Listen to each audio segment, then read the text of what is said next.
Mais au niveau des stéréotypes, il me vient quand même que récemment, au cours du débat sur l'adoption par les homosexuels, on est revenu avec des notions de fonction paternelle et maternelle qu'on a discuté abondamment et pendant plusieurs mois, et dont je pense que ça a laissé des traces dans la société.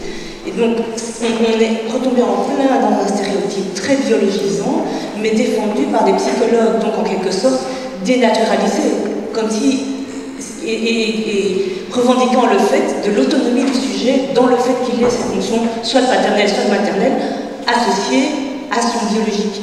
Donc ça, je me suis vraiment posé beaucoup de questions au niveau de ces discussions-là et des impacts que ça pouvait avoir sur les jeunes, à qui on pourrait demander maintenant ce qu'ils en pensent des adoptions par les homosexuels. Et l'autre aspect, c'est quand on parle de l'égalité, on montre vraiment que la volonté d'autonomisation des filles passe par le fait d'adopter des fonctions ou des rôles qui étaient réservés jusqu'à maintenant aux garçons, ou même des comportements. Donc les filles peuvent être plus violentes, elles peuvent être plus assurées, elles peuvent gagner plus d'argent, etc. Mais on n'offre pas aux garçons en échange l'idée qui peut être positive pour eux d'adopter des rôles, des fonctions ou des comportements qui étaient traditionnellement réservés aux femmes. Donc on voit une perte au niveau de l'enseignement. Je trouve personnellement extrêmement dommage qu'il y ait autant de femmes dans l'enseignement, qu'il n'y a pas assez d'hommes, et que cela donne une vision tout à fait déforcée de la société, des rapports sociaux.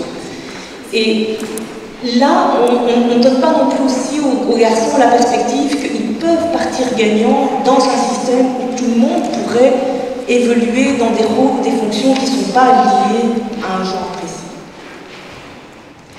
Mais encore peut-être.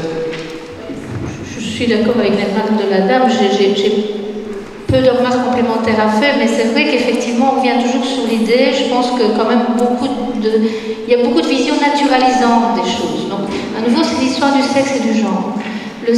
C'est comme si tout d'un coup le sexe en lui-même, à la fois biologiquement et du point de vue des gènes, allait déterminer la suite. Et pour la petite anecdote, il y a une étudiante, Mélanie Guel, qui avait fait son mémoire en même temps que la recherche. Elle avait interviewé avec des filles, et donc elle leur demandait les mêmes questions, mais elle avait rajouté une fille qui était, tiens, et elle vous a parlé sur leur projet, puis elle disait, et si tu étais un garçon, est-ce que tu m'aurais répondu la même chose? Et pour toutes, ça a été, ah ben non, ah ben non, ah ben non. Il n'y en a aucune qui a dit oui, aucune. On pourrait parler des autres sur ce qu'elles ont dit après, mais ça paraissait naturel. Ça, je pense que c'est la chose la plus importante. Et c'est sur ça qu'il faut travailler, je pense, c'est sur les déterminismes. C'est seulement là qu'on ouvre une marge de liberté, et je pense que c'est sur ça qu'il faut travailler. Oui, c'est faire comprendre qu'il y a un champ des possibles. Enfin, pour moi, personnellement, c'est la chose qui me motive le plus. Donc, faire casser les déterminismes et montrer qu'il y a un champ des possibles. Après, c'est leur choix de vie. Je ne veux pas décider pour eux ce qu'ils doivent faire. C'est leur choix de vie. Mais qu'au moins qu'ils se rendent compte qu'il y a un champ des possibles. Outre l'école, travailler peut-être aussi les médias, parce que le débat sur les familles homoparentales, il a été très fort relayé par les médias, avec effectivement un sorte de clivage très déterministe, lui aussi, qui a donné des conséquences étonnantes au port de Liège, où on a invité Mme Simonet à amener son épouse. Et ça, c'est une autre histoire. Je suis 100% d'accord avec vous. Vous l'avez resté, s'il vous plaît, bien devant la bouche de la. Je suis 100% d'accord avec vous pour dire qu'on doit passer d'une vision de rattrapage des filles doivent rattraper les garçons, et ça a été ma conclusion, et élargir surtout les possibles des garçons et des filles. Et on voit que, notamment dans les résultats de la recherche, on voit que les garçons sont encore plus prisonniers que les filles aujourd'hui des stéréotypes. Donc il y a un travail énorme à faire de leur côté. La question des stéréotypes de l'égalité, c'est pas seulement pour les filles. Hein, et comme l'a très bien dit Annie, c'est aussi l'apport de l'approche de genre, c'est de ne pas étudier seulement un groupe sexuel, mais de toujours essayer d'étudier les deux et de les mettre en comparaison, notamment au niveau des dynamiques qui font les inégalités ou les différences. Et alors c'est vrai que Madame nous a dit, j'ai un sentiment d'urgence, de doute, etc. Mais on le voit à différents niveaux, et notamment aussi dans les résultats des recherches, c'est que des choses avancent tout de même. Et ça il faut le dire. Et elles n'avancent pas seulement d'un point de vue statistique, quand quand on regarde le positionnement des hommes et des femmes à différents niveaux.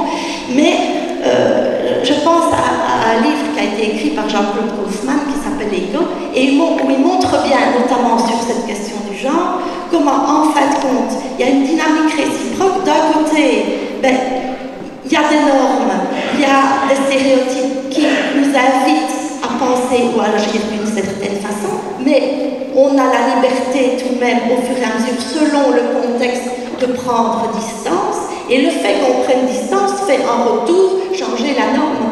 Donc, quelque part, et heureusement, il y a cette dynamique de changement, mais par petites touches probablement, mais le tout évidemment, et ça a été notamment la discussion au niveau des quotas dans les partis politiques, aux élections ou dans les entreprises. Est-ce qu'on laisse faire le temps ou est-ce qu'il faut avoir tout de même des mesures proactives pour essayer de faire changer les choses?